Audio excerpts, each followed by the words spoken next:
வங்கக் கடல் கடைந்த மாதவனை கேசவனை திங்கள் திருமுகத்து செய்யிழையார் சென்றிறைஞ்சி அங்கப்பறை கொண்ட வாற்றை அணி புதுவை பைங்கமலத்தன் தெரியல் பட்டர்பிரான் கோதை சொன்ன தங்கத் தமிழ் மாலை 30 தப்பாமே இங்கு இப்பரிசுரைப்பார்.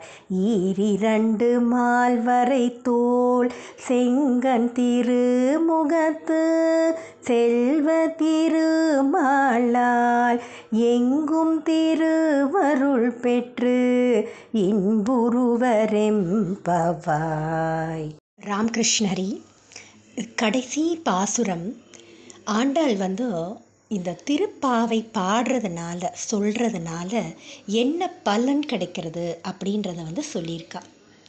என்ன அப்படின்னா, அலைகள் நிறைந்த பார்க்கடலை கடைந்த மாதவனும் கேசி என்ற அரக்கனை கொன்ற கேசவனுமான கண்ணனை சந்திரனை போன்ற அழகு முகம் கொண்ட அணிகலன் அணிந்து பெண்கள் சிரமப்பட்டு தரிசித்து பாவை விரத பலன் பெற்ற விபரத்தை ஸ்ரீவல்லிபுத்தூரில் பிறந்த குளிர்ந்த தாமரை போன்ற முகத்துடைய பெரியாழ்வாரின் பெண்ணான ஆண்டாள் இனிய தமிழில் 30 பாடல் பாடி பாமாலை தொடுத்திருக்கிறாள். இதனை படிப்பவர்கள் உயர்ந்த தோள்களை உடையவனுமான அழகிய கண்களை கொண்ட திருமுகத்தை உடையவனுமான செல்வத்துக்கு அதிபதியுமான திருமாலின் ஆசையுடன் எங்கு சென்றாலும் செல்வச் செழிப்பு பெற்று இன்பமுடன் வாழ்வர் அப்படின்னு பலஸ்துதி சொல்லியிருக்கா.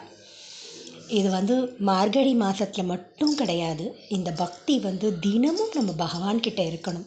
எப்படி நம்ம சாப்பிட்றோம் தூங்குறோம் அந்த மாதிரி பக்தி பண்ணுறது நம்ம தினம் ஒரு பகுதியாக நம்ம வாழ்நாளில் தினம் அது ஒரு வேலையாக ஒரு கடமையாக அதை ஒரு பிரியத்தோட ஒரு பிரேமையோடு அந்த பக்தி நம்ம பண்ணணும்.